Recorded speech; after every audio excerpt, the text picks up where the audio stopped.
Hello everyone, welcome to the channel Risers Academy. तो आज के इस लेक्चर में हम पढ़ने वाले हैं ब्रायोफाइटा के बारे में। तो लेक्चर स्टार्ट करने से पहले यहाँ पर एक नंबर लिखा है, मैं रिपीट कर देती हूँ आपके लिए 7009294662। अगर आप हमसे ऑनलाइन पढ़ना चाहते हैं तो आप इस नंबर पर इंक्वायरी भेज सकते हैं, और अगर आप जालंधर या नियर बाय एरिया से बिलोंग करते हैं तो आप हमारे साथ ऑफलाइन बैच भी ज्वाइन कर सकते हैं। तो शुरू करते हैं ब्रायोफाइटा। ब्रायोफाइटा को हम amphibians of the plant kingdom भी बोलते हैं। एम्फीबियंस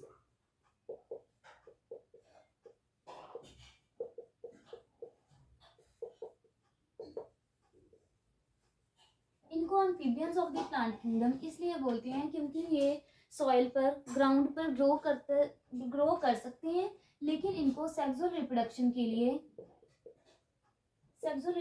के लिए इनको वाटर की ज़रूरत होती है।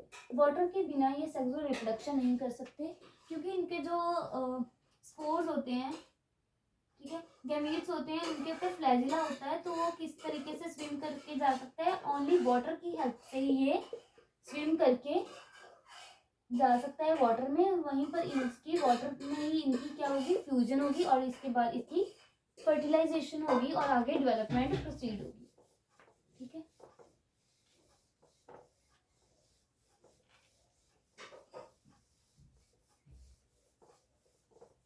आगे हम इसका जो लाइफ साइकिल होता है वो देखेंगे। इनमें ब्रायोफाइट्स में हैप्लोडिप्लॉन्टिक लाइफ साइकिल होता है।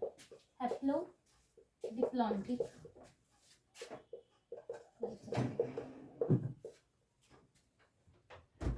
इसका मतलब इनकी जो मेन गैमेटोफाइट बॉडी होती है वो हैप्लॉइड होती है। जैसे कि इनकी बॉडी थैलस लाइक होती है, थैलॉइड बॉडी, और ये जो बॉडी होगी वो हैप्लॉइड होगी। हैप्लॉइड को हम गैमेटोफाइट बोलते हैं, गैमेटोफाइट। ठीक है, अब क्या होगा, यहाँ पर हैप्लॉइड बॉडी होगी, और इसमें डिप्लॉन्टिक का मतलब क्या है कि जब इसमें स्पोरोफाइट प्रोड्यूस होगा, स्पोरोफाइट,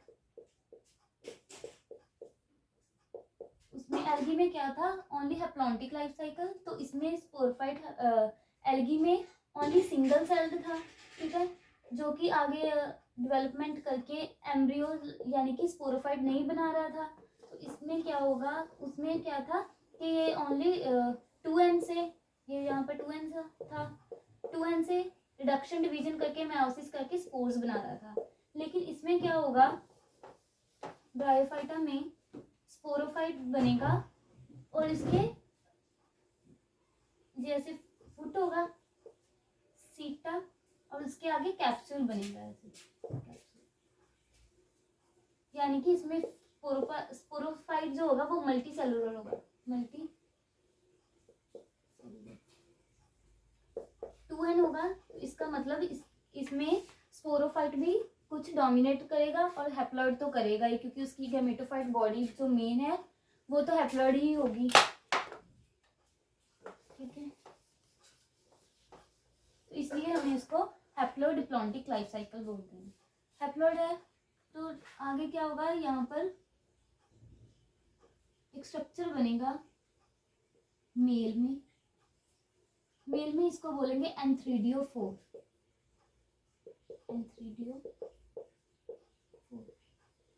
और अगर हम बात करें फीमेल की, फीमेल में भी कुछ इसी तरह से स्ट्रक्चर बनेगा,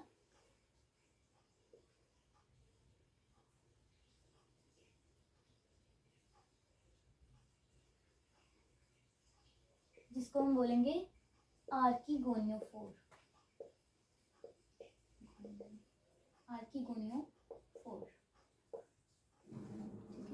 एंथ्रीडियोफोर में, यहाँ पर एंथ्रीडियम में, ठीक है, यहाँ पर मेल स्पोर्स बनेंगे,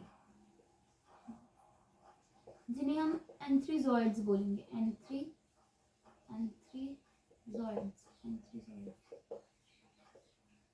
एंथ्रोजॉइड्स। और आर्किगोनियम 4 में यहाँ पर एक फ्लास्क शेप्ड स्ट्रक्चर बनेगा,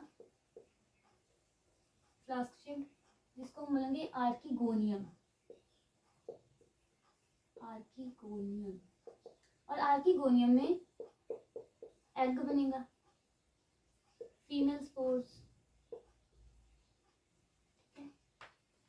और यहाँ पर जब इनके ऊपर वाटर की लेयर आएगी, ऐसे वाटर की लेयर आएगी, तो ये क्या हो जाएंगे, मेल स्पोर्स यहाँ पर से डिस्पर्स हो।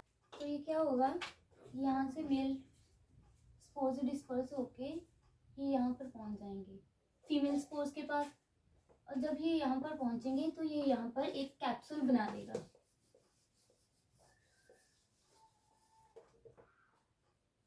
यहाँ पर एक कैप्सूल बन जाएगा जिसके अंदर अब ये 2n हो गया, और इसके अंदर ये जो सेल्स बनेंगे वो मेयोसिस से 2n से n रह जाएंगे, और ये जो स्पोर्स बन जाएंगे ये यहाँ से डिस्पर्स होके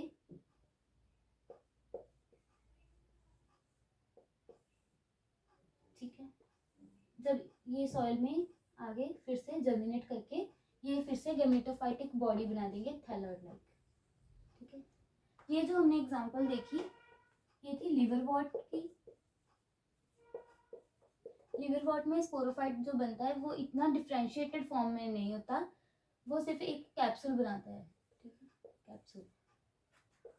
ये एग्जांपल थी मार्केंशिया। मार्केंशिया ठीक है, और मार्केंशिया में यहाँ पर ये जो थैलस लाइक बॉडी है, यहाँ पर ऐसे छोटे छोटे कप्स बनते हैं जिन्हें हम बोलते हैं जेमा कप्स। जेमा कप्स, और इनके अंदर जम्मे बनते हैं, जम्मे। और ये जम्मे यहाँ से ब्रेक डाउन होके यहाँ पर आ जाते हैं, और फिर से ये सॉइल में जर्मिनेट करके आगे फिर से एक थैलस लाइक थैलॉइड बॉडी बना देते हैं गैमेटोफाइटिक। ठीक है, ये वेजिटेटिव रिप्रोडक्शन।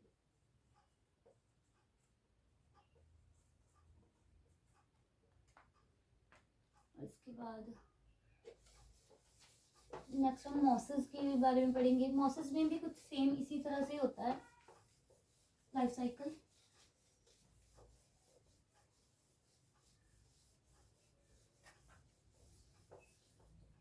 मॉसेस की जो बॉडी होती है वो कुछ जो सबसे पहले होती है वो कुछ इस तरह से होती है,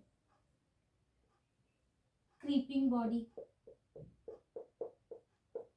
सॉइल पे यहाँ पर पूरा क्रीप कर रही है, यहाँ पर इसको हम बोलते हैं प्राइमरी प्रोटोनेमा। यहाँ पर से एक इसकी और ग्रोथ निकलती है, इसकी ब्रांच, इसको हम बोलते हैं सेकेंडरी प्रोटोनेमा।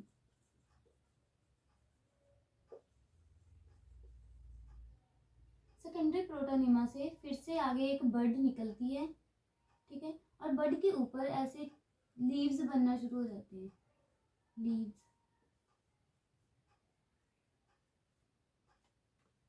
और इसके ऊपर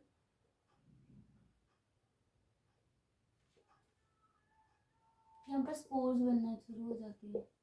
अगर ये फीमेल बॉडी है तो यहाँ पर फीमेल स्पोर्स बनेंगे, अगर ये मेल बॉडी है तो यहाँ पर मेल स्पोर्स बनेंगे, मेल और फीमेल। ये जो स्पोर्स होंगे वो, ये बॉडी थी गैमेटोफिटिक बॉडी थी तो ये एन थे, और इसके अंदर स्पोर्स भी क्या बनेंगे, माइटोसिस से एन बनेंगे। जब ये एन स्पोर्स, अगर ये हम मान के चलते हैं ये फीमेल बॉडी है, ठीक है, किसी और बॉडी से मेल गैमीट आया, मेल स्पोर्स, ये भी एन होगा,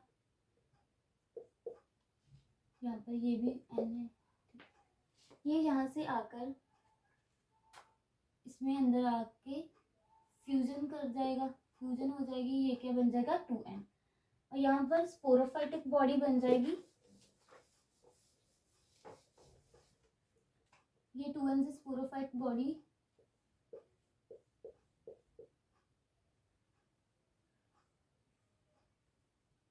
फुट, सीटा, और आगे इसके कैप्सूल बनेंगे।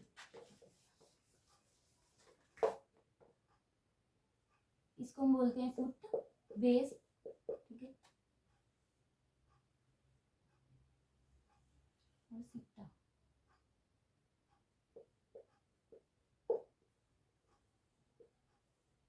अभी इसके अंदर जो सेल्स बने वो 2n बनेंगे, ये सारे सेल्स 2n होंगे क्योंकि ये स्पोरोफाइट है। ये फ्यूजन की हेल्प से बना, मेल गेमेट और फीमेल गेमेट जब फ्यूजन हुए तो ये पूरी बॉडी बन गई स्पोरोफाइट 2n। अब इनके अंदर जो सेल्स हैं वो क्या करेंगे, मायोसिस, इनमें मायोसिस होकर 2n से n स्पोर्स बन जाएंगे, यहाँ पर n स्पोर्स बन जाएंगे, ठीक है। ये n स्पोर्स यहाँ से डिस्पर्स होके फिर से सॉइल में आ जाएंगे और यहाँ पर फिर से ये जर्मिनेट करके ये पूरी गैमेटोफाइटिक बॉडी बना देंगे, ठीक है। फिर से सेकेंडरी प्रोटोनिमा और इसके अंदर फिर से ये साइकिल दोबारा चलेगा। आगे हम इसके कुछ यूजेस देख लेते हैं ब्रायोफाइटा के। ब्रायोफाइट जो होते हैं मॉसेस, वो अर्थ पे ऐसे सॉइल पर ऐसे पूरे मैट की तरह बिछ जाते हैं। तो ये क्या करते हैं, स्प्रेड एज मैट, ये सॉइल इरोजन को स्टॉप करते हैं। और ये इनका एक और यूज होता है कि ये हर्बेशियस एनिमल्स के लिए हेल्पफुल होते हैं, उनको फूड प्रोवाइड करते हैं, ठीक है। और नेक्स्ट वीडियो में हम टेरिडोफाइटा के बारे में पढ़ेंगे।